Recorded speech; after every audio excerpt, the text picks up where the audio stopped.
By Hey, chance, welcome to Rebecca. Blast of the Stash. It's your weekly live comic review show. Let you know if you should be shelling out your hard-earned cash for the books hitting your comic store shelves every Wednesday. As always, I'm your host, the beautifully bearded Hueys Comics. We always make sure to have someone here to tickle your fancy, to fill your ear holes. We have the deep, sultry voice of the DruManchu. We have the man who seems to press us just as much as he presses books, Midwest Comic Man, the Army man, who reads the books and dives the profound dive into the backstory, Pocan Joe, and last but definitely not least, the man with the meat and potatoes knowledge, Spider Grandpa. Thanks for joining us, guys. We're gonna go. What's that, Mike? I didn't like that. Start over. Too bad. That's what we're going with. Big Drew. Big shout out to Comic Girl Ava. First one in here. She's saying, "What's up, guys?" Well, you were in here first, Mike. But she matters more than we do. Okay. Drew is up with his first book for the week. Please bestow us with your deep and sultry voice into our ear holes. Oh, man. Well, I could talk about X-Men, but I think we'll save that for later. Let's talk about... Don't get the argument going now. Shazam. Shazam issue number 2. This was fun stuff. I enjoyed it. It's continuing the energy from the last issue. I was very happy to see that they're expanding the Shazam family to include somebody who is not in the family. So pretty cool deal there. Very excited about that. This is a stash, man. Shazam's been pretty cool. I'm digging it. Paul, your thoughts on Shazam number 2? Yeah, like Drew said, it was just a fun read, and that's what I want out of these books. That's what I got. I like him. I like the whole group aspect, and there was a good twist at the end, so I'm interested to see how that plays out. But it's just fun stuff. Stash for me as well. Joe. Man, what a great, fun book. I think it's tying in with the possible movie coming in, keeping in the humorous children realm. We got a first appearance in here, by the way, for some of you speculators out there. I don't know where it's going to go, but we got King Kid. And we got a bunch of kids that just want to have some fun and go to a fun place. But then again, we know something's going on in the background. Your typical Pinocchio story in the carnival going on here. But, man, the colors in it so vibrant. Everything's great. It reads like a kid's story with breaking traditional bonds of what is family. Man, how great is that, and how everybody gets along. I can't speak enough of it. It's not in the tradition of most comic book stories, but I'll tell you what, it's just a fun read and joyous to see everybody so happy in a book. I liked it. Definitely a stash. I wasn't a fan of the first one too much. I did pick up issues 2. I wanted to kind of follow through and see where it's going. I picked up, I think it's cover A, just the Christmas cover. I'm a sucker for Christmas covers, so I had to grab that one. And, we briefly tie back in with Billy Batson's dad there coming to pick him up. And here his foster parents are kind of talking back and forth. We want to give him up. We care for him, but it's his dad. So they just briefly touch on that. I mean, that kind of has me interested a little bit who this guy is. Is he actually his dad or not? Is he somebody else trying to come in? The downside of this book was none of the characters changed into their other selves. They were all just the teenage kids going to Funland, and that was it. I might pick up issue 3 and maybe follow this first arc. So it's a soft stash for me this week. And Mike did not read that, so we'll move on to Paul. Mike and didn't your read shit this week. Mike didn't read shit this week. That's the name of the show there, Drew. Okay, that good enough for you? No, it's not gonna be. I'm sorry. Okay. I drew my line in the sand pre-show, and that's where we're gonna stand here. Okay. Paul, you're up with your first. Go ahead. To Farley's Nerd Cave. He's in here, and Funkoff showed up. Bruce Zayas just showed up. I'm sure he's watching the Rumble right as we speak. Don't spoil it, because I'm going to watch it after I get off here. I heard On the Giant won. Just like I was going to watch it last week when I thought it was on. Go ahead, Paul, with your first book. Let's do Friendly Neighborhood Spider-Man. Again, this one was great, just like the first issue. I love the art. It had a twist I never saw coming. It was funny as hell.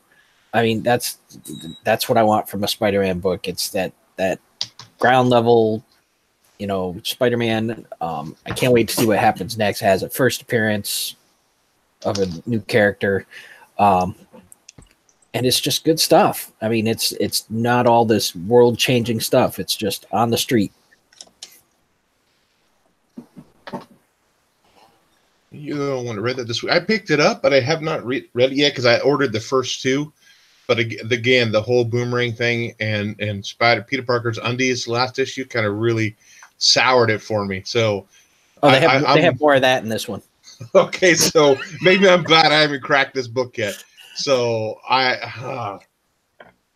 but it's good. No, they actually make fun of that whole situation in this. Oh, one. do they? Okay. Yeah, someone comes in the house and said, "You need to learn to adult."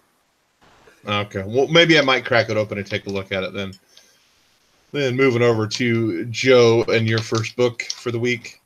Oh, my first book. What are we going to go with? Let's go with something. Do I start off good or do I start off bad? Becomes the question. Let's talk about Teen Titans, number 26. Okay, so I've been on and off on Teen Titans. I only pick up the issues where the summary kind of grabs me. I don't read entire arcs of it by no means, but I did enjoy this. It's a soft stash for me. Again, it's not something that I normally read. I really enjoyed the break into the Batcave, and they kept with tradition by keeping the background in the Batcave very traditional with the dinosaur, the coin, and the Joker card. Roundhouse is somehow or another, Roundhouse is able to break into the Bat computer. Okay, I'll buy that, right? He's a young, nerdy kid. He can probably do that. We got some mysterious things going on with one character who kind of disappears for a few minutes. And, of course, if anybody reads anything Batman-related, he keeps an android in there to protect the place. And they made quick work of that. But what mostly caught me in this book, if I could dive deep for a second, was the moral high ground conversation that Damian had with Alfred. And I've always found this a very interesting thing in most comic books, but very rarely is it ever verbalized. And the question comes down to moral high ground versus virtue. And what's the difference between the two? In philosophy, it's never really clear. Different people feel different things, but I think the conversation of the two arguments that actually happen in there, I think were very, very important. Where do you cross the line and where do you get off having a moral high ground and being more virtuous? By actions, by deeds, by method, by experience. And this often gets questioned in there in their little dialogue. And I found that very, very interesting. So definitely a stash for me. Again, Titans, not really something I get into, but every now and then they stumble into very curious questions. So I found that entertaining. So yeah, stash.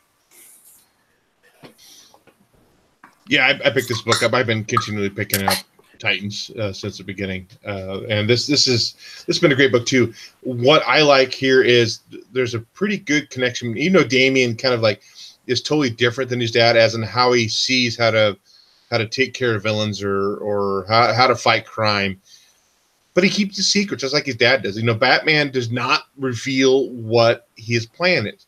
He said, "No, this is what I'm doing. You don't need to know the whole thing." And Damian's doing the exact same thing as his dad.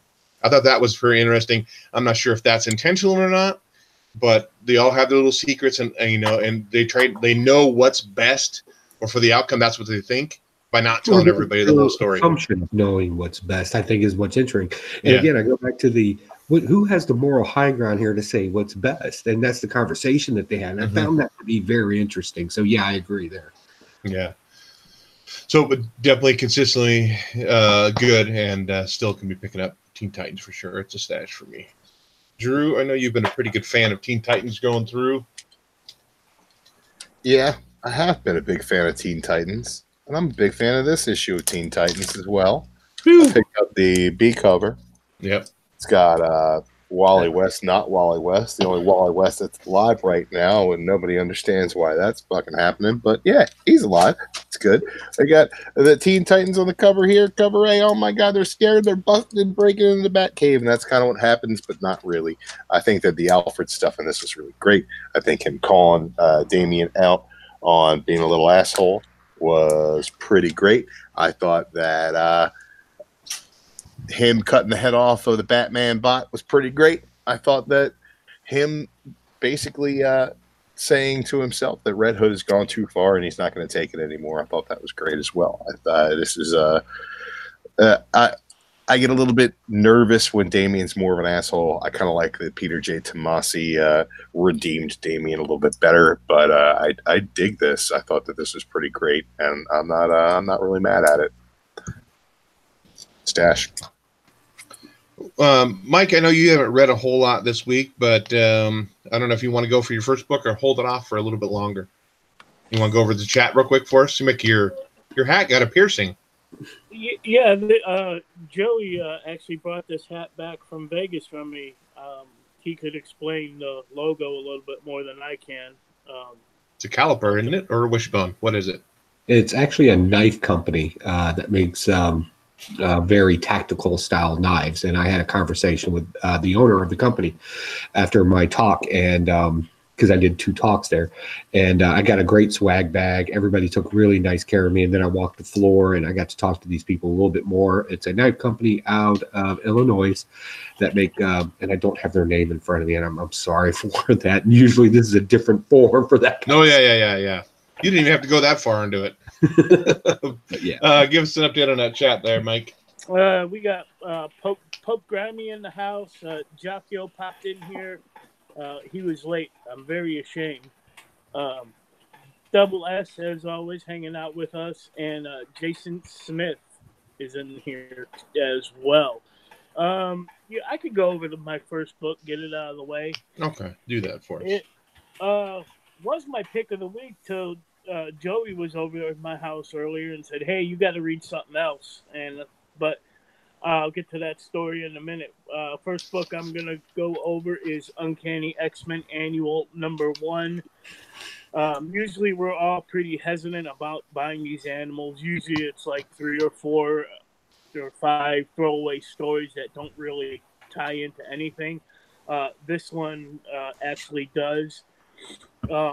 It's early adventure with Cyclops saving a bunch of students on a college campus from a disgruntled professor who controls a giant robot. After Cyclops saves them all, one of the students comes up to him and he's like, man, I owe you my life. Well, we flash forward 10 years and young Cable actually hunts down this kid who's now obviously all grown up.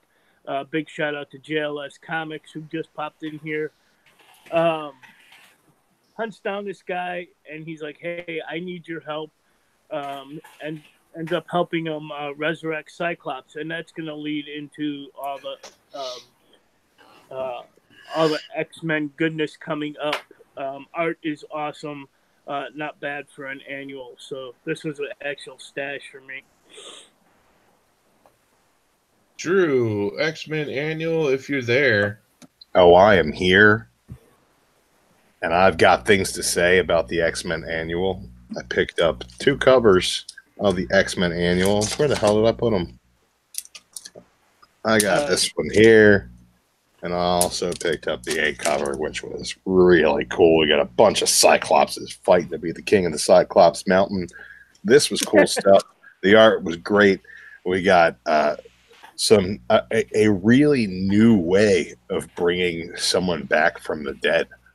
That was actually really interesting and really cool the way that young Cable did a little hopscotch through time, picking up technology to harness the Phoenix Force that he knew that Jean Grey was going to have when she met Cyclops and brought him back to life in the first place, and then he died again. It was a really cool way that they wrapped around a bunch of murky continuity. I dug that. I don't know why he's holding him hostage. I guess he's happy to have his father back in a way. I guess that's something that they're trying to work on in this story. But I really dug the way that he hung out 2 situations. Hey, this guy is the reason you're alive. You saved him once, save him again. Or, go help the X-Men do whatever the fuck they're doing. And he's like, yeah, well, of course, he's going to be the good guy. He's going to be the hero. And he's going to go take care of the guy who took care of him, the X-Men. have got themselves in their own situation and they could take care of themselves. But I really love the parallels that he drew about being on the beach.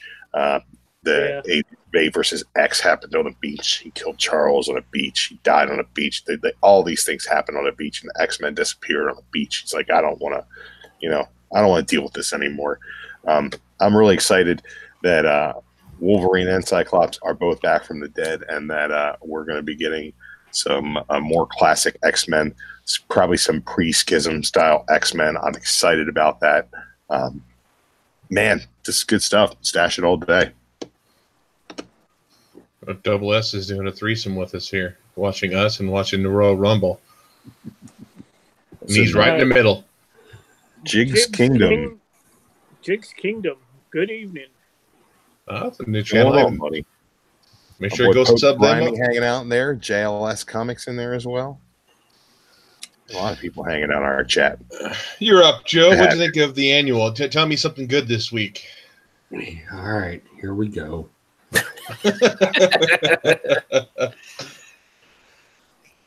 This book right here. This is how you write a freaking X-Men story. This was awesome. Okay. I loved every bit of this. I ate it up, and I hope they take this annual and they fit it into the continuity that they've absolutely garbaged up to this point, in my opinion. I think Cyclops has always been a vision of leadership and morality and walking that line and being that guy. And the younger kids in the current story arc, they kind of needed that. And this is the guy to bring that in. That's my hope. Now, why do I like this book right here? First off, how many times does a comic book hero die and get resurrected? And it's never really clear. I thought they cleaned that up very smoothly in this. Even gave us a little bit of backstory to it. Was it need to be that detailed? Probably not, but still enjoyed every minute of it. I like the younger Cable coming down, saving Papa. They made a coming back or time travel story make sense, and that is awesome. And thank you for that, and thank you for knowing that I buy the entire X-Men run. I'm gonna spend my money for it, at least giving me one good book. Thank you very much for that. Hashtag finally gets it. Finally got my Uncanny X-Men story.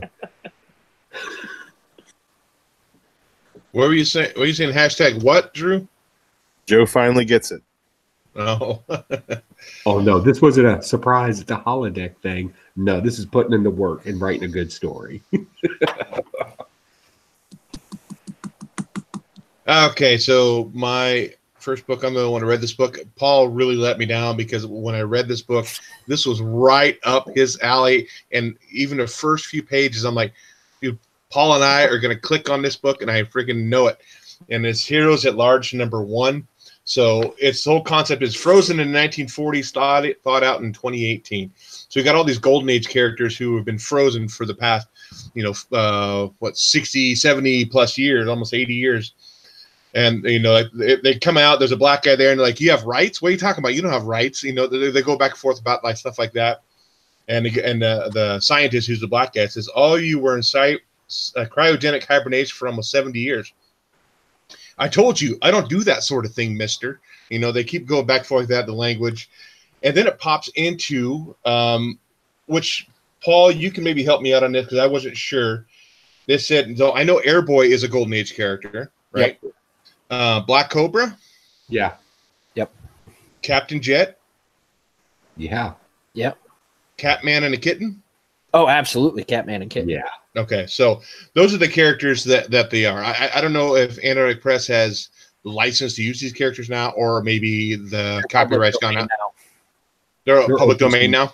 Yep. Yeah, it's open domain. So then it changes from a modern book with them getting all their uniforms, and the black guy becomes the White Hood. And they got you sure you want to do that? You sure you want to take that name?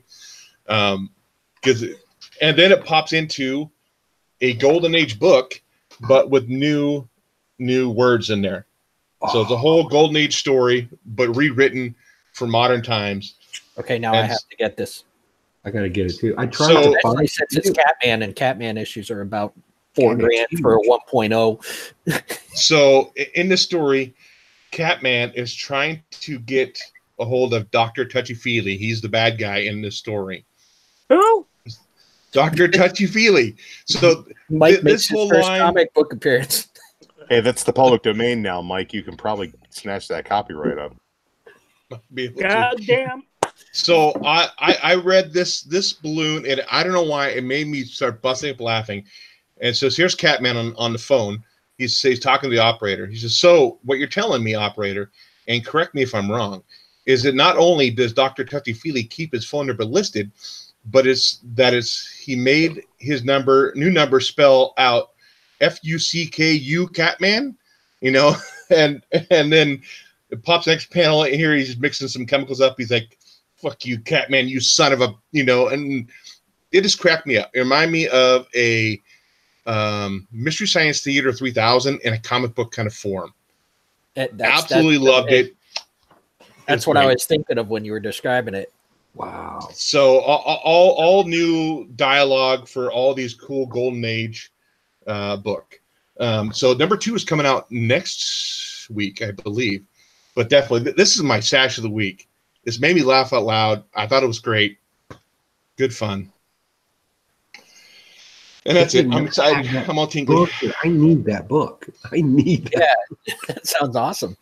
So if you guys can't find it, I might see if my LCS they had like 3 of them on the shelf. It's pretty low print run on there. I'll see if I can grab them. Yeah, definitely grab me one. I'll see what I can do about the rest of them, but I need a head start on it. Yeah. If you can grab me that first one. Okay, I'll find out. Drew, you're up with your next book. Okay, guys, let's talk about the book of the week. The best book that came out this week. My stash of the week. Guardians of the Galaxy, number 1. Man, this cover's great. Check out this Ron Lim Thanos cover. He's dead. It's awesome. Man, but this got a head. Hey. Just because it's on the cover doesn't mean it's in a book. You settle down, Huey. Oh, wait, that's Midwest. Hey, don't pull me into this. This is the whatchamacallit, wraparound variant. Oh, I missed that one. Biggity bam, it's exciting. That's great. Also got this Al Milgram litho as well. Love me some free lithos. Give me 3 lithos all day. We got the 1 in 25 as well. Pick this bad boy up. I like that one. Man, this was really, really great, guys. This was really, really great on a number of levels. Black Order shows up. They're badass. Star Fox is there. He's like, "Hey, everybody, guess what? Thanos is dead. I got his body right here." And they're like, "Where's his head?" He's like, Don't worry about that. We'll deal with that later." And then he's like, "Hey, but he left us a message. Let's check it out." Bam! Thanos is there. He's like, "Hey, bet you guys are all psyched that I'm dead. Ha ha ha! Sucks to be you, because I found a way to not be dead." And he's downloaded his consciousness into somebody else's body. So who's the new Thanos? Who knows? Is there going to be 2 Thani? Maybe, because the Black Order snatch and grab job riding in on a celestial head known as Nowhere. Come in, they mess everybody up, they blow a hole into space-time. Everybody gets sucked into it. And beforehand, we get an awesome scenario where Cosmic Ghost Rider and Silver Surfer are fighting side by side. He's like, "I don't know who you are." And he's like, "I'm Frank. You kill me in the future. Don't worry about it. We're cool right now." And it's really neat. I like the way that Beta Ray Bill is just kicking all kinds of ass in this issue. And then, boom, before you know it, they're all gone. We get a new Guardians team. Groot and Quill show up. We don't know what the hell's going on with Rocket. Drax is dead-ish. Gamora is a villain. This is all over the place, man. I love it. The art is killer. I don't even know who did the art in this issue. Jeff Shaw did the art. Fantastic stuff. Jeff Shaw, oh man, he did that Thanos run. Great stuff. This is the stash of the week. This is the stash of the year so far. I don't understand why everybody's not more excited about this. I didn't see anybody jizzing their pants on it over the internet for the past couple of days. I'm jizzing my pants over here. This is fantastic. Stash of the week in the industry. I am jizzing my pants as well. Yeah. Wow, that was enthusiastic, Mike. God. Yeah, but Mike didn't say it was because of that book. He just said he was jizzing. Now we know why his wife is stuck with him for the past 23 years. That enthusiastic. Speaking of 23 years. Yeah. Yeah, Mike and his wife have celebrated 23 years of wedding bliss today. Yeah. Shed a tear for this love. I'm just going to segue into my little review of Guardians of the Galaxy. Oh, we're going to miss Paul and Joe, huh? Okay, go ahead. Huh? Go ahead. Yeah, go well, you can going out of circle back. order. Go ahead. Format be damned. Format be damned. Go ahead, Mike. So I read this book about a half hour before the show started, only because me and Pocan Joe and the wives went out for dinner tonight, and they were over the house, and he's like, "Hey, you need to read it. That's pretty good." And so I did, and it's fucking amazing. My pick of the week as well. The villain reveal, excuse me, at the end was amazing. I'm not going to spoil it. Somebody else could spoil it if they want. But I will. Well, yeah, go for it. Great stuff. Cosmic Ghost Rider's in it. Pick of the week. Okay, Paul, how about you? It was even better than I thought it was going to be. Had some decent art, but the story, boy, fucking howdy. You got all these heroes together, and they're basically like, yeah, we got to go out, and he said, Star Fox is like, you notice we don't have any Earth's Mightiest Heroes here. That's because we're going to go kill everybody. And then the Black Order just comes in and fucks everybody up. And then, you get the new Guardians of the Galaxy put together with the ones who survive. And here's the spoiler. Anytime hell is involved, I am so there. Big old stash. Joe? Man, what a great book. Thumbs up all around. I'm glad they kept the Cosmic Ghost Rider present, because that's just a great character, great reading there. Of course, I had to go with the Thanos in a coffin one, and then the wraparound cover as well. Yeah, man, what do you got going on here? Got a new team going on. Got a lot of mystery going on. You got action going on. You got everything you could possibly want in a comic book crammed into 28 pages here, with more goodness that left you on a cliffhanger that you don't know where it's going to go. And oh man, is everybody excited about that. You got the Nova Corps that wants to arrest people. Peter Quill does his typical thing. They land on his ship. They're my crew to save their ass. You got Beta Ray Bill, who's kind of a cool character. Never really dug into his own stuff, but he always seemed better in a team up. And then we got Cosmic Ghost Rider, and how's a lone wolf going to survive being part of a team? That's going to be interesting. You got Groot, he's in his punk teenage form. He's got spikes all over him. That's going to be a team up. Them two fighting together. Who doesn't want to see at least 8 panels of that? So yeah, I'm really excited about this, and it's right off the cusp of the last series, Infinity Stones and all that. We may even get some of that greatness, that new universe that was created during that entire series. Man, I hope so. It's just great stuff going on. I can't say enough about it, and it's my stash of the week. This is a co-stash of the week for me as well. There were so many great lines. I think Cosmic Ghost Rider kind of took the whole story for me. I mean, I absolutely love that character. Like that, when he first came out, I was like, dude, what the hell is this? Punisher Ghost Rider? Come on, dude. But he's turned out to be a character I absolutely love. They're talking about, man, too bad we couldn't have gone back and taken care of this Thanos as a child. And Ghost Rider's like, I knew I should have shot that baby in the face. That whole line cracked me up. I absolutely love it. And the only reason they're a team, too, is because the Nova Corps at the end were trying to take custody of Beta Ray Bill and with the Moondragon, because they weren't part of Peter Quill's team. And he's like, no, wait a minute. Nope, they are part of my team. And then, of course, Cosmic Ghost Rider has that last line at the end, right before the meanwhile, where he just says, no, I'm not signing up to be a member of damn. And then, boom, Guardians of the Galaxy. Giant title card, man. That's perfect. Yeah. The entire issue up to that point is the cold open for this for this run. I love that. I thought that was really great. Cates knows what he's doing, man. Yep.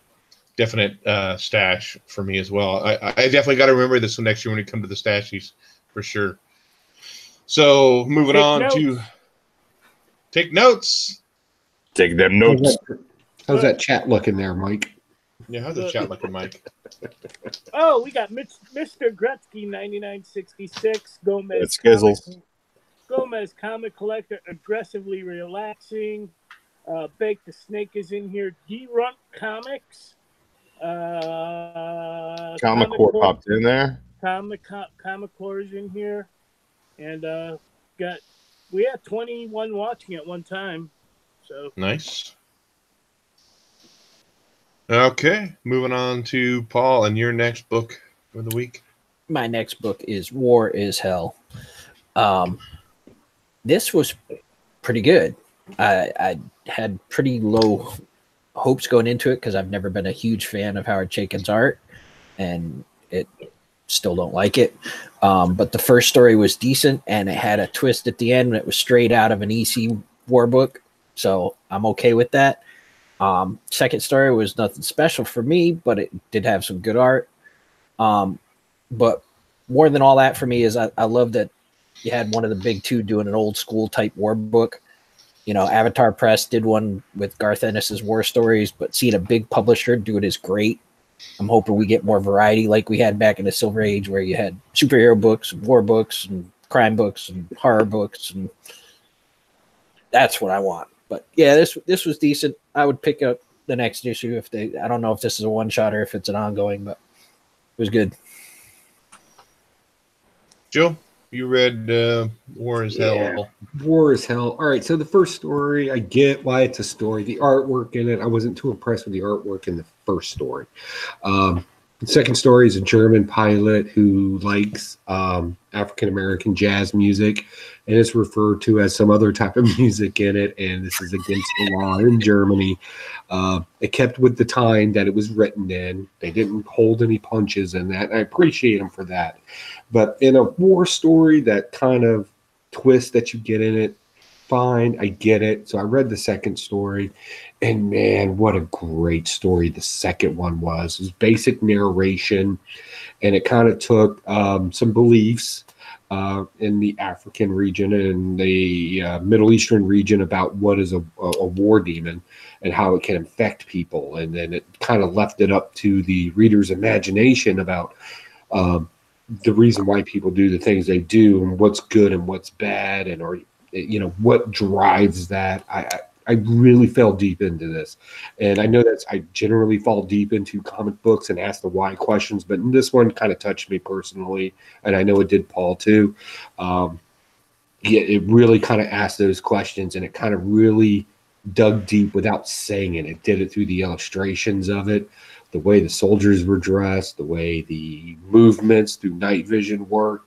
It just really kind of struck a chord for any soldier out there that's been in those kind of places or worn this kind of gear. I don't care, from the motor pool to the chow line to operators. You kind of felt it in this book, and I thought that was very strong. All in all, was it a good comic book? Well, it was your typical war comic book, and this is what the war comic books do. They're not as whimsical and fantastic of a story because real life just isn't that way. So yeah, I thought it was good. Does it need to be a comic book? I'm glad they made it a comic book. It's the only reason why I read it. I'll continue reading it if that's the way it's going to go, because that was good. And I hope to see more Vietnam stories, World War I, Korean War, kind of bring those stories into the limelight as well. I thought it was great. Am I romanticizing war in any way? No. Can I relate to a lot of the stories and the verbiage and things being used in it? Definitely, all day long. And I think that's why I'll read it. That second story didn't romanticize anything, man. That was rough. That's some brutality. That was rough. But I'll tell you what, to the average person that maybe didn't serve in the military or feel that their career in the military wasn't that extraordinary, Or those silly bell bottoms like Mike. it's still a relatable story. It's no pullback. It's all the stories you talk about at night.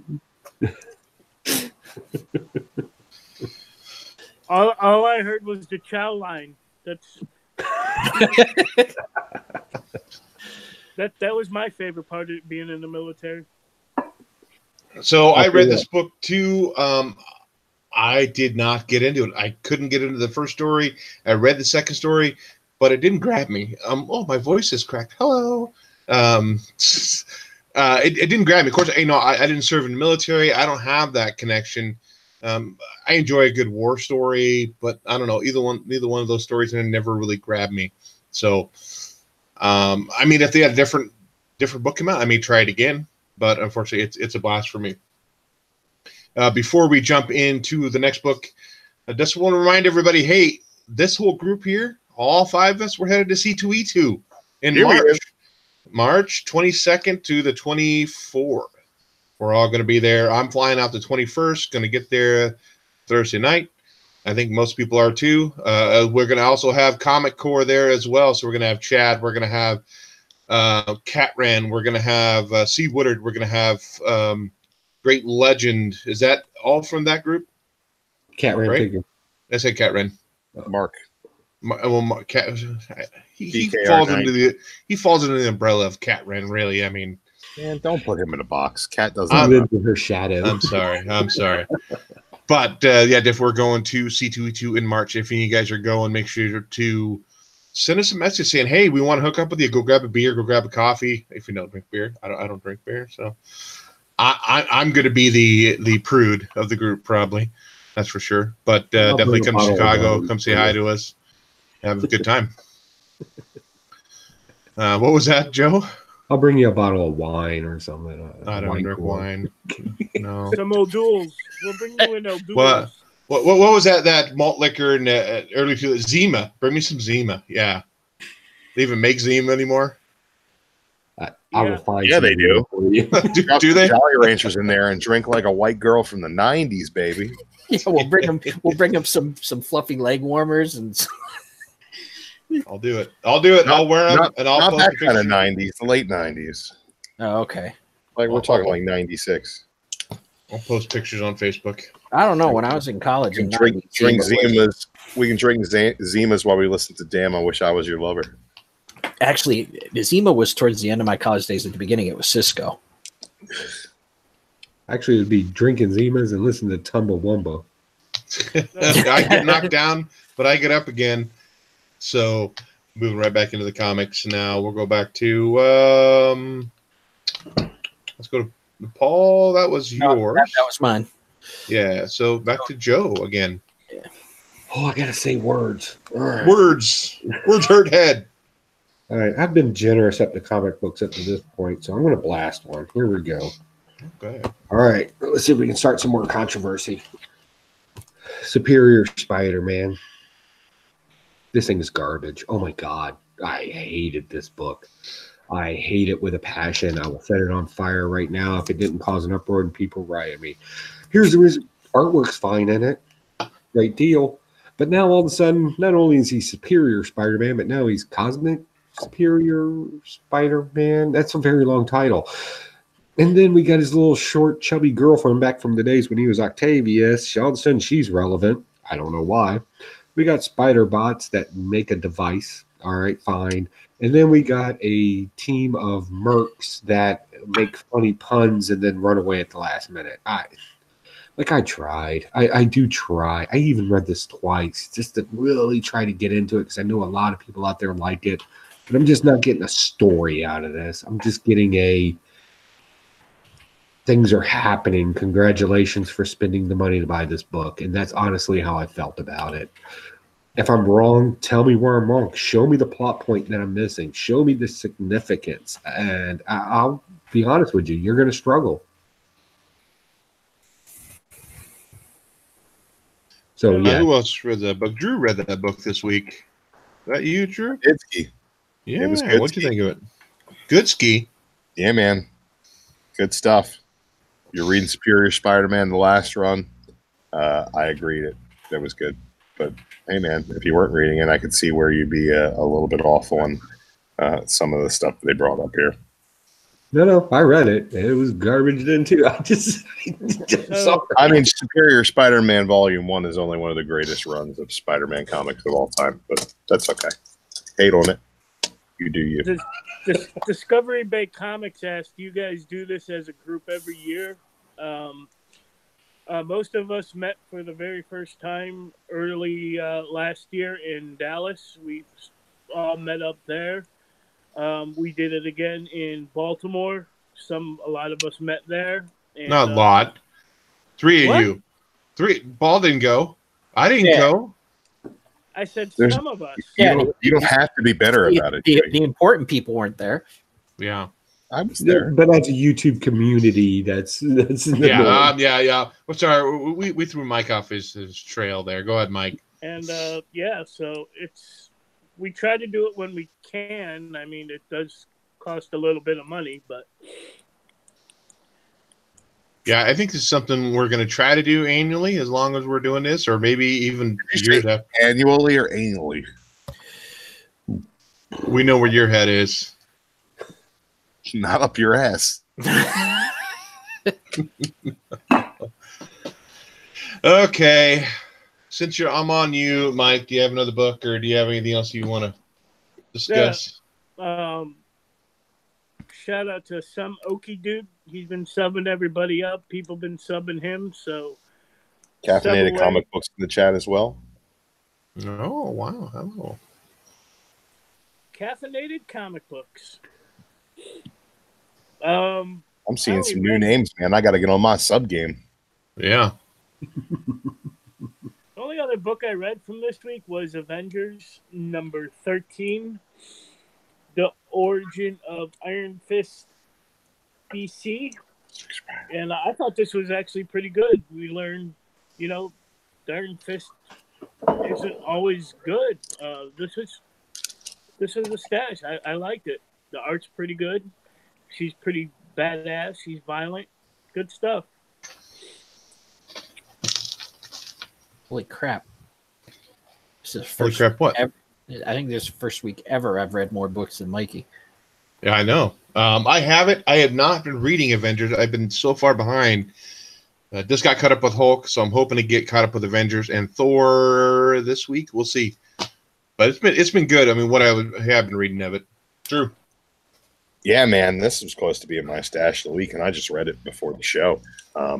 Fantastic stuff, man. I picked up this Guardians cover, the original Guardians on the cover there. That was pretty sweet. I dug that.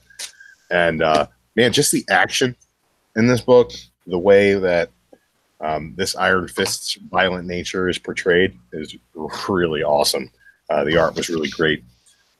Really cool stuff. Okay, trying to see if where is it? Nope, just you three read that. Okay, moving on. I read Back on to Avengers. me. Talk about it too. Did you read? You read Avengers? I'm sorry, Joe. I thought we started with you. I apologize. Go ahead, there, Joe. Look, anytime the Avengers does this 1 million BC thing, it is popping. It is hot. What I found most interesting about this book, first off, the cover with the VAD shot there. That's kind of awkward. But my wife actually There's a bad shot. Whoa. Mike didn't get that cover. It's like in your face, Badge. What we found out in this, and if you watch the Iron Fist series on Netflix, you thought they would make you believe that being an Iron Fist was this honorable, noble, like very rare thing. What we found out is that the creation of it actually came from somebody that stepped outside the rules and broke the rules and created their own path. It's apparently not as noble as it comes out to be. It actually came from somebody who broke all the rules in their magical heavenly kingdom. And then when she had the opportunity to come back, she decided, no, I'm staying and helping these people, which falls in line with Iron Fist and his current continuity and the Netflix show of breaking away, running away to go back home and help the people there. And the art in this is stellar. It's very detailed. I mean, she's punching out one of the bad guy 8 people, and you literally see the teeth popping out. It was just a great story. Seriously, I can't talk enough about this. It would have been my stash of the week if it wasn't for my other stash of the week being Guardians. But yeah, this was just great stuff, and I absolutely enjoyed this. And again, that shot. Bam! There it is. Oh, okay. My next book. Skip me now. Dave's like, how do I follow that up? I don't have anything to follow up. So I just got this one because the other Archie horror books were kind of hot. They're getting, the Afterlife with Archie, The Hunger with Jughead. There was Sabrina, but I got Blossom 666. So it's about Jason and Cheryl Blossoms. I guess that's her name. I'm not big on the Archie universe very much. They're part of a cult. They're having a party. They're each picking like this weak link kind of person to kind of maybe sacrifice. I don't know what exactly they're going to do. It's definitely not a book for me, but I just picked it up again just because the Archie horror books were getting hot. The Dan Parent cover, I think, is the one that's kind of picking up a little steam. But I don't think anybody else read this book this week, did they? No, but I heard good things about it. Yeah, I mean, what was it? It's Veronica, the vampire one. That was the last one, I think, or maybe it was Sabrina. No, I don't remember. Vampire one was Veronica. Was it? Yeah. I mean, the art's okay, but it's a teenage drama. Well, that's kind of cool. I didn't see that cover at the end of the book. That's for cover for issue 2. 26 popped in here. I want to know which Carolina he's representing. Uh-oh. What do you care? Carolina Chris, I just went to his channel to sub him up, and his header video is Baltimore Comic-Con CGC unboxing. Nice. Yep, I so subbed he him was up there too. and didn't say hi? You probably didn't know who you were. Because, of course, really, I mean, Fayetteville. He's from Fayetteville. Paul and myself were not there, so there's no reason to go up and talk to you guys because the whole crew's not there.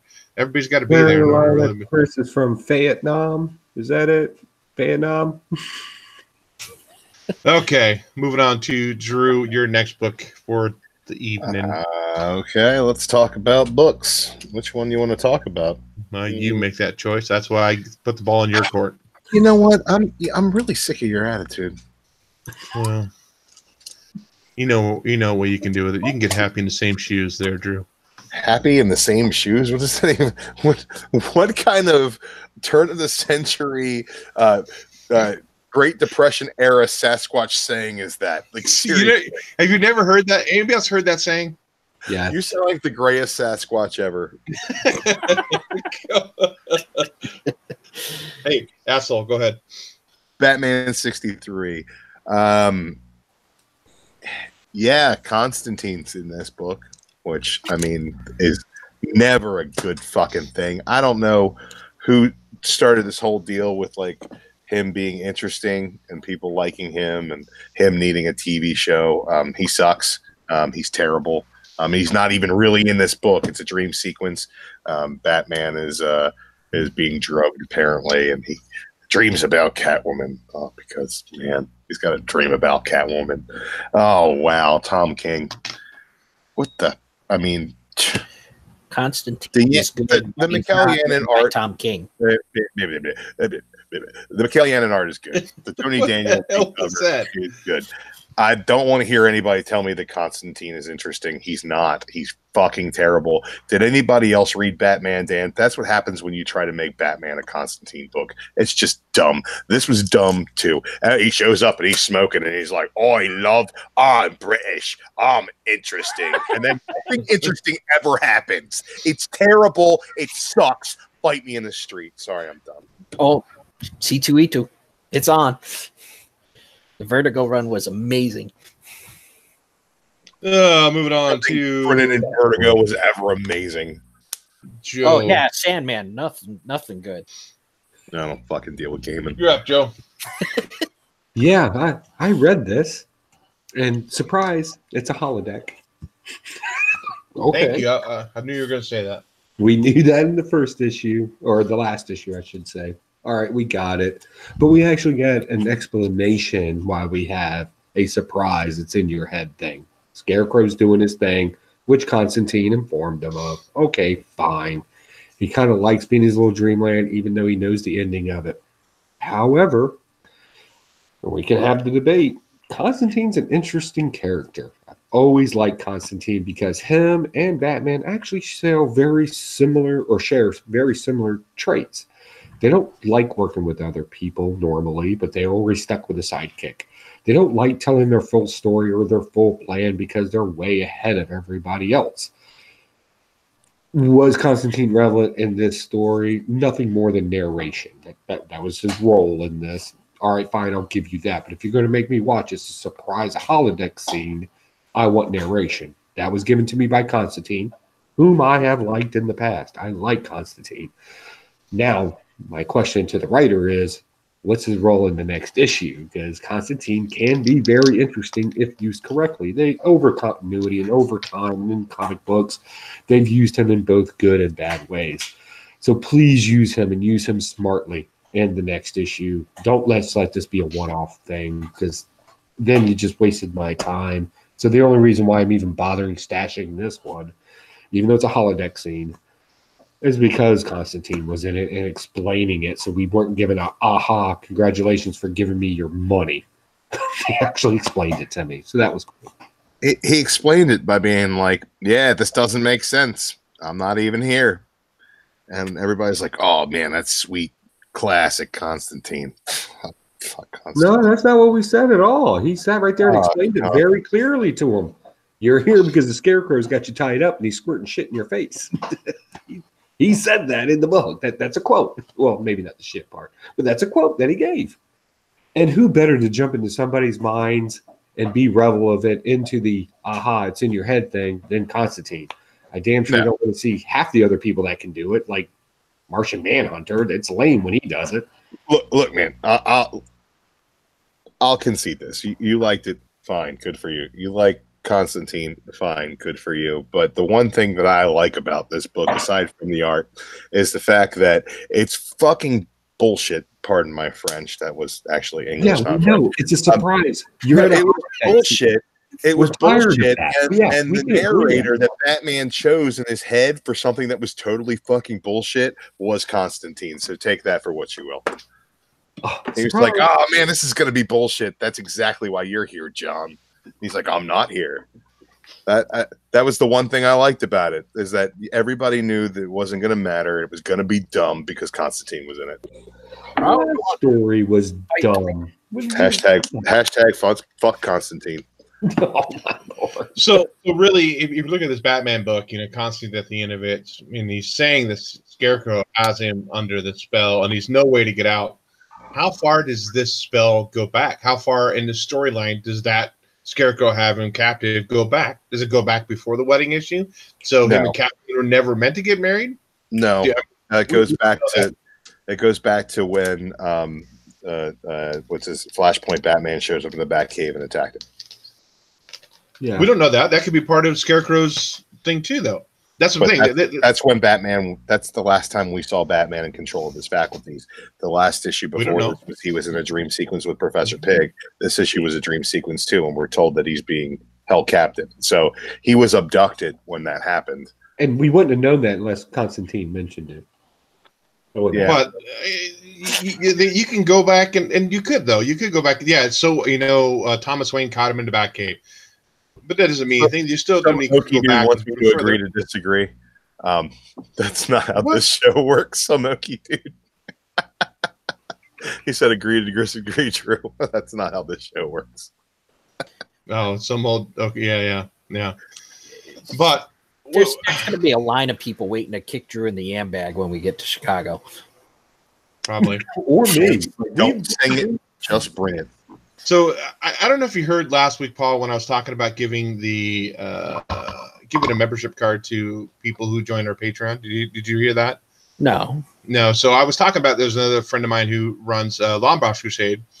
They started a Patreon and they were giving away a free sketch because one of the guys is an artist on there. Anytime you meet him at a con, you show him your membership card, he'll give you a free sketch. And our cards, I was talking about Mike. If you meet Mike at a con, he'll give you a handy behind a dumpster at the con. So I don't know about adding it on there, but I'm thinking about it. I don't know how Mike is. Mikey would do that anyway. He probably would. Yeah, it's not going to take much.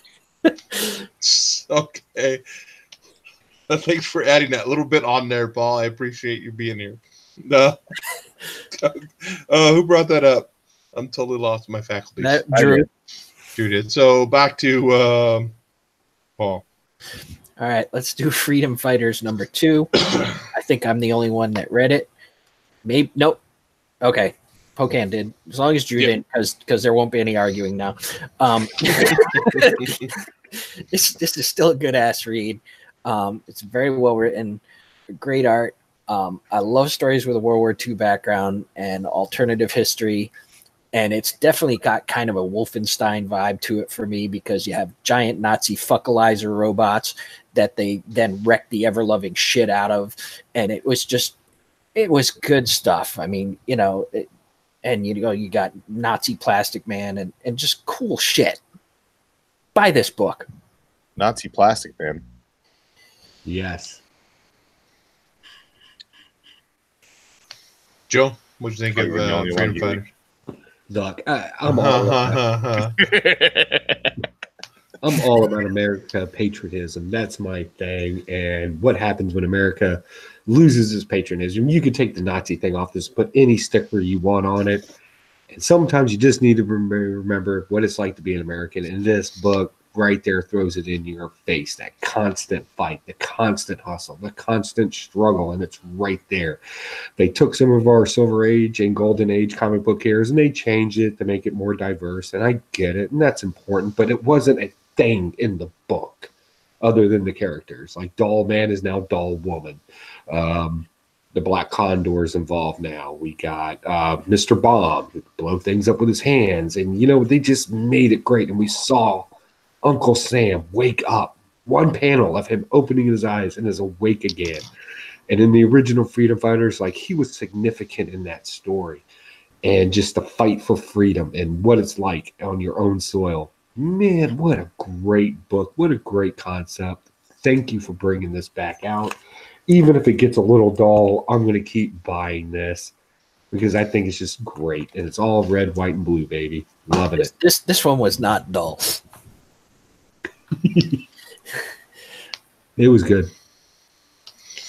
Okay, Mike, you had one more book. It wasn't this week, but you want to talk about it? Yeah. From last week, Shredder in Hell, TMNT. This is all right. It is what it is. If I see it on the shelf, I'll pick up. I'll probably wait for the dollar bin for the rest of them. But I really dug the art. That was a shining point for me. But how about books I didn't read? Oh, I did pick up this. Wait till lightning round, Mike. What? Wait till lightning round for books you didn't read. This is lightning round. No, it's not. He gets a special lightning round because he no, only read it 3 is. books. It is 8 o'clock. Holy crap! Go ahead, Mike. So we'll listen to Drew since he's our leader. Gotcha. It's about time. Mutiny. First appearance of the She-Devil Belit, who will be getting her own series. Picked this up for a few bucks, so thought I'd grab that. I did pick up Crypt of Shadows, haven't read it. Mars Attacks number 4. Been pretty funny, awesome stuff. So grab that. Haven't read Aquaman 44 yet. Got some sharks on the cover there. Batman 63, I'm probably not going to read now. Immortal Hulk number 12. Superior Spider-Man number 2. And Teen Titans 26. That is it. That is it. Joe left. Beyond the Blastoise is in here. Like I was saying in the chat, lots of new faces tonight. A lot of people I haven't seen before. Great having you come out and check us out. Joe must have getting more apple juice. Yeah. Okay, Mike brought it up. He didn't read it. This one was good. This is another one of those one-shots, kind of the callback to the old horror books of Marvel. This is written by the same writer of the Immortal Hulk, Al Ewing. That's who it is. Yeah, Al Ewing. This is actually pretty good. This was one story throughout the whole book. It starts out with this guy sitting with a psychiatrist and he's telling a story about this guy is going to break into a crypt to steal this rich person's jewelry, and he has a bad arm, and he has a dog, gets attacked by a dog. He gets trapped in the crypt, and nobody hears from him again. And she's like, well, how do you know that? If nobody heard from him again, how do you know he got trapped? Oh, well, maybe this. And then goes into another story telling it.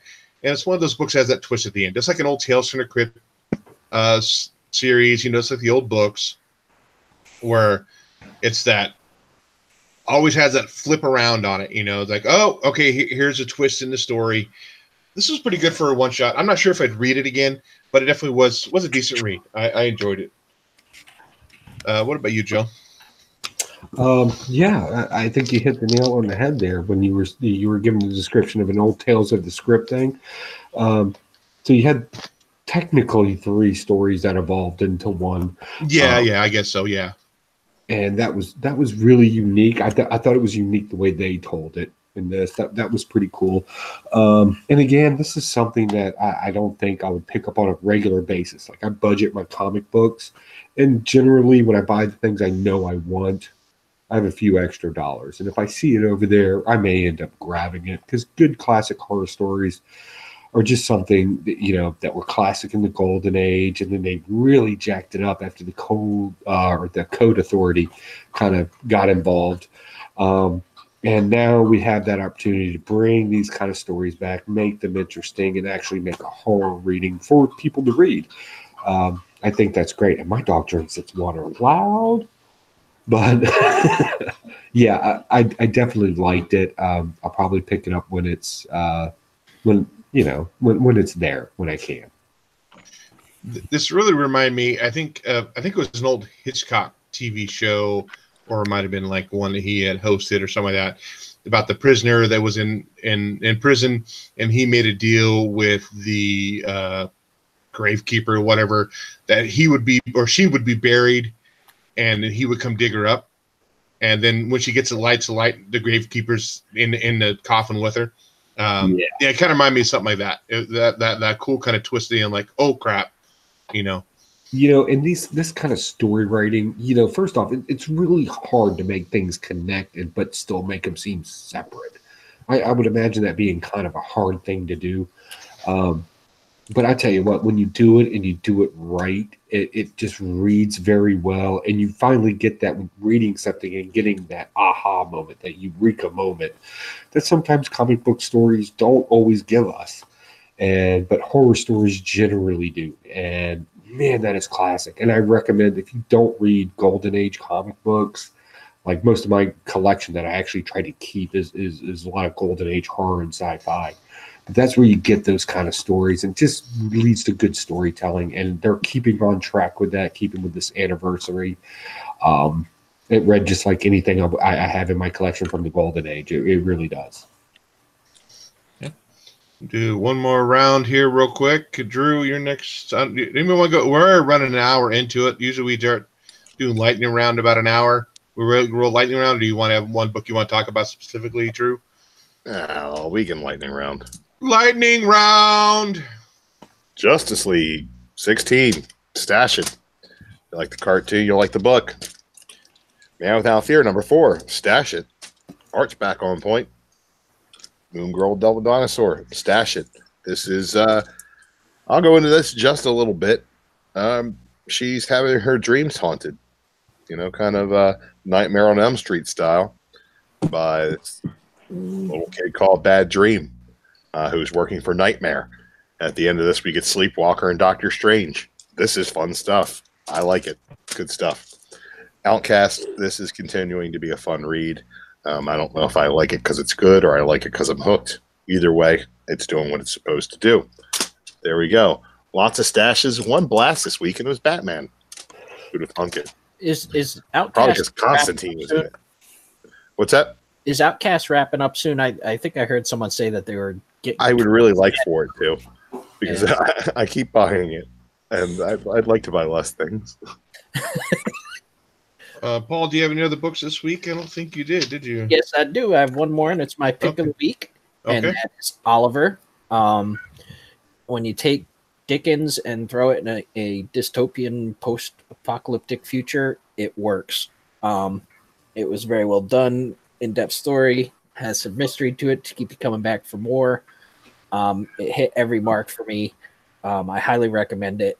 There's a reason why Oliver Twist is a classic story, and it translates well to what they moved it to. So check it out. Joe, lightning round for you. Lightning round. Let's see how fast we can get through this. All right. Justice League number 16. Yeah, I wish I didn't buy that. That was garbage. Immortal Hulk. Oh, man, the narration of what is a devil, hell, and Satan in this thing, plus the action that's going on in the background. Very deep stuff going on here. Really enjoying that. And we get a little bit more insight into Bruce Banner's father and how much of a dick he really was. Road of the Dead. I'm telling you, I'm enjoying this season. This is everything I wanted Walking Dead to be and did not get, and they put it in this comic book. Please make this a movie, somebody. Tank, biker gangs, zombies. Oh, yeah, you can't go wrong. Non-stop action going on in there. Plus, a dude wearing a Hawaiian shirt that took some weed. Yeah, that's cool. All right, moving on. Burnout's been enjoying this entire series. It's been light. It's been fluffy. And we actually had something kind of serious happen here where we actually watched a body get dropped. Got real serious real quick, and I'm surprised to see that. Manny is no longer with us, unfortunately. And we got a Hawaiian shirt smoking doobies. Huh? And we got a guy in a Hawaiian shirt smoking doobies in that one too, don't you? Right? I'm not wearing a Hawaiian shirt. Yeah. Aquaman number 44. Everybody predicted the first appearance of somebody in here, or first full appearance. He ended up with 10 first appearances in here, actually. Wow.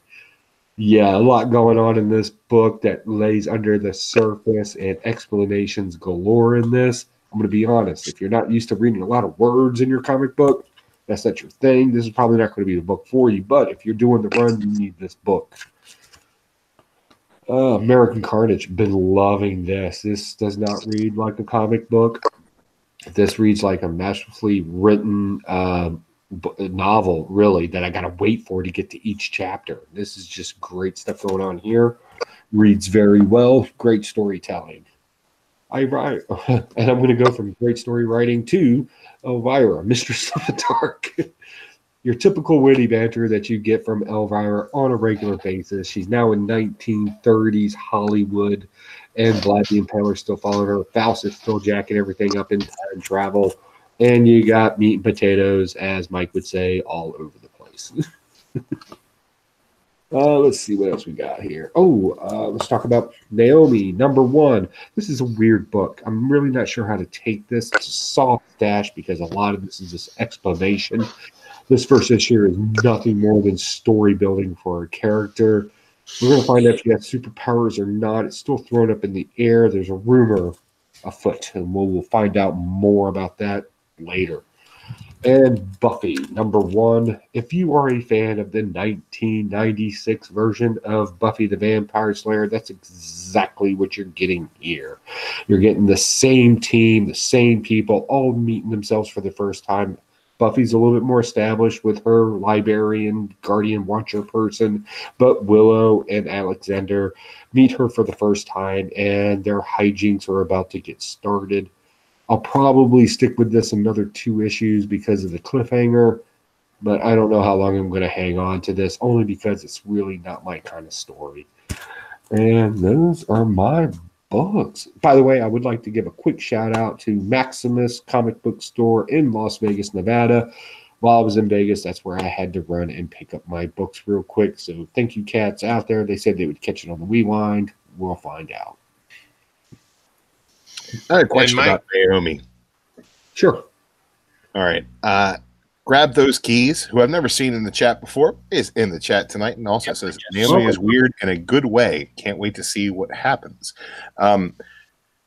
Does it appear as if this is something they're putting legs behind? Because you got, Teen Titans or Young Justice seems like it's been thrown on this Wonder Comics label to make sure that it doesn't fold initially, the same way that Young Animal seemed to do, the same way that the new Universe of Heroes seems to do, the same way that the Vertigo universe that they've just relaunched is going to do eventually, because they can't seem to find a way to get legs underneath these other imprints. kudos to DC for keeping trying, but it doesn't seem like something that they're putting some sort of emphasis behind. I think they're just writing this. Was that a question or a statement? I'm confused. I'm asking. All right, so the story itself, they're not putting much behind it in advertisement or anything else other than what's in the books. The story itself, I'm not really sure where they're going to take it, because all we got was a kid that is fascinated with Superman and superheroes, and it was explained to us with a psychiatrist that she may have a delusion known as, well, it has something to do with, Superman's an orphan and was adopted, and so it is Naomi. Therefore, she feels her life needs to be special in some way. But then we get this hint from a local garage guy who's like super huge that the day she was adopted or found or whatever was this last incident of a superhero event in their town. And everybody in town keeps acting like the event never happened, that it's a myth. So there's some mystery there. What does that turn into? We don't know. We didn't get any instinct of a superpower or anything like that whatsoever. If something great happens in this, I'm going to say that this is going to be the sleeper of 2019.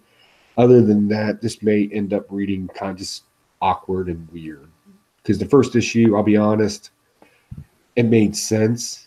If it was a longer book and everything else was going on in it, then sure, I would buy it. But I'm getting 28 pages for I think it's a 12-issue run right now. So I'm not really sure where to go on my opinions in the future in it. I hope they do something great with it. Like, I kind of related with the character, and I really like what's going on in it. But was the first issue necessary?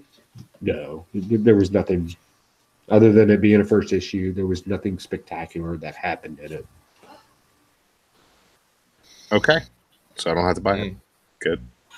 It's not going to be worth $1 million in 50 years. 1.5 million. So we lost Mike. Apparently his phone died. I'm not sure if he'll be back in. I'll run through my books real quick, and maybe if Mike's not back in, Drew can jump in and do the Funko segment. We had a great that one time. People were telling me that was the best Funko segment ever. So my books this week, Elvira Mists of the Dark, always get the photo cover. Gotta get my meat and potatoes. Justice League 16. I'm behind on this book too. I need to catch up with that. Man Without Fear. I haven't read one of these yet, so I'm waiting to read all of them all when I get number 5. Road of the Dead, number 3. Yeah, this is great stuff. Tank, zombies. Dude, what can you go wrong? The only thing I have problem with is some of the art. That the cab of that truck is freaking 10 feet wide on that bench where they're sitting there talking. It's basically a small apartment. Yeah. Yeah, I'm like, wow. And, from what I know of tanks, there's not that much room inside those tanks, but I could be wrong. They were like, hey, let's have a party. We got the tea set up there. Immortal Hulk, number 12. I'm finally caught up with this story. Awesome freaking story. I'm glad I went back and got the back issues on this. This is awesome story. And I got called out on this, Drew. I went and picked it up at the store, and I picked up by whom? My comic store. They watched a show last episode when I made fun of you. They said, "Wait a minute, why are you buying that?" I bought Crypt of Shadows, the Young Guns variant. Do you know why they told me that? Pretty. Do you know why they said, "Hey, why are you buying that?" They said, "Hey, Venom's not in that book." Oh, yeah, true. Remember when I gave you shit last week? I said, "Hey, is not in that book. Whoever in that book?" And I said, "Oh, dude, you just called me out." My comic store, who listens to it, Rogue City Comics, Steve, called me out at the counter when I said, "I need to get this Young Gun variant." He goes, "Hey, Venom's not in there." I'm like, "Oh shit, you're just making fun of me because I called Drew out." He says, "Yep, it's true." So all I can think of is the Monty Python movie where they're like, and the appropriately named sir not appearing in this film. So, yeah, I had to get that Venom cover. That's a pretty badass cover. It's sick. And that's all the books I have. So Mike is not back. So we're gonna have Drew step in for. I'll let you do it, Drew. The whole call. Shut your fucking mouth! So, all right, there's some bullshit coming to stores near you. They're going to be bobbleheads and such of classic characters and things that you want. Hot Topic is going to have a bunch of chases that the employees steal before you get a chance to even look at them. GameStop will have all of the same fucking pop over and over and over again on their shelf. You'll be looking for one. They won't have that, but man, will they have a million Cinderella wearing some weird hat. They'll have a million of them. FYE has all of your pop needs. If you want to go to FYE, you can also pick up a DVD while you're there if you like physical media, and you can pay $45 for something that you can download for $3 or free if you're a pirate. And beyond that, there's gonna be like places like stores called Box Lunch. I don't have those in my region, but I find that they sell plastic bullshit there too. They're gonna have exclusive who's your what's it's and what you digs, and there's gonna be a brand new kind of half Dorb, half vinyl figure that like is going to be like the new thing for Funko that never catches on and nobody collects. Meanwhile, they're going to be releasing all the same pops you already have as chrome versions of the same pops you already have, and then they're going to do colorful chrome versions of those same pops you already have, and you're going to give them all your money because you're a sucker. Shut your Funko mouth.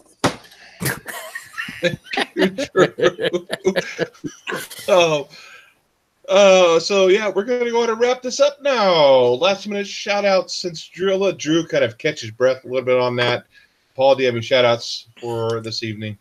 As always, shout out to everybody in the chat. You guys are the reason we do this online. I saw a lot of new faces in there today. I think I've subbed up at least 10 people. You know, we like interacting with the people in the chat. So keep showing up, and hopefully we'll see some of you at C2E2. Joe? Ladies and gentlemen, boys and girls, children of all ages, thank you for stopping by tonight. We really appreciate all 20 of you that stopped by.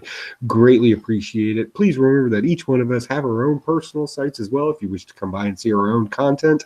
Of course, you can always sub us up here. Please ring that bell so you know when we're live so we can have a conversation. Also, please check out our Patreon site. By signing up our Patreon site, we guarantee you a chance to possibly, maybe, wait in a line to win a prize. Maybe. And by the way, I love you all. Drew looks an awful stern there. Shout outs for you, man. I'm just reading the chat, man. I'm trying to get some of these names so I don't miss everybody. I got a shout out. Shout out to Comic Girl Ava. Been in the chat for a long time. First one in, last one out. She's doing things right. Jig's Kingdom popping through. Soldier and Fuchsia were both in here. Good to see you guys both up in the chat. Caffeinated Comic Books, a lot of good input in the chat, as well as grab those keys. Geez, Carolina Chris 26. Let's go ahead and get that right. Doing a great job in the chat, keeping the conversation going. Miss Explained just popped in. Man, good to see you, Miss Explained.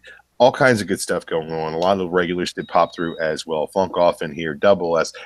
I love all y'all up in that chat. And if you meet me in C2E2 and you want to have a conversation about Constantine, I will fight you in the street, but I will do it with love in my heart. Shout out to Spider Grandpa, and I hope his phone is okay. I hope he's okay. I hope his Funko collection is okay. I hope things are just okay over there. Hey guys, check out my channel. I've actually put out some content. I did a little bit of a live stream the other night where I went over a epic dollar sale I got, where I got a lot of books for under $1, including things like this Call Number 1 and this independent gem here, Cerberus's Guide to Self-Publishing. Some really great stuff in that lot. Just a whole lot of nonsense, a whole lot of garbage, and a lot of really great books. So check that out if you want to sit around for a little while and watch me show books. And I forgot about it. Second week in a row, Punisher's been out. Real quick down the wrong line. I finished the whole season, despite what you guys think that it would take me 2 years to finish it. I watched it in 2 days. So I thought it was good. There was some missteps, I thought, in the storyline. Some stuff that I think there was almost two separate stories moving on that I felt that could have been its own independent stories. I love the John Pilgrim character. I thought was kind of a cool character, even though he's not in the books. But overall, I mean, even if you guys all watched all the way through yet? Oh yeah. No, I got bored. The very last scene of the whole season 2 is one of my favorite scenes. Yes, Joe. I think I got like 4 episodes left. Oh. No, yeah, I'm not going to spoil it for you. Yeah. If you guys like Punisher, I would highly recommend checking out Polar on Netflix. That thing is batshit fucking crazy. I was just going to talk about that. I saw that today. It's based off, I guess, a web comic. Yep. And I think Dark Horse did trades of it. Oh, did they?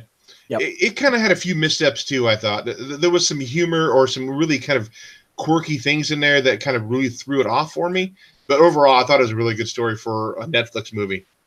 Pretty bloody, I don't know if it was really graphic, but pretty bloody, pretty brutal kind of stories.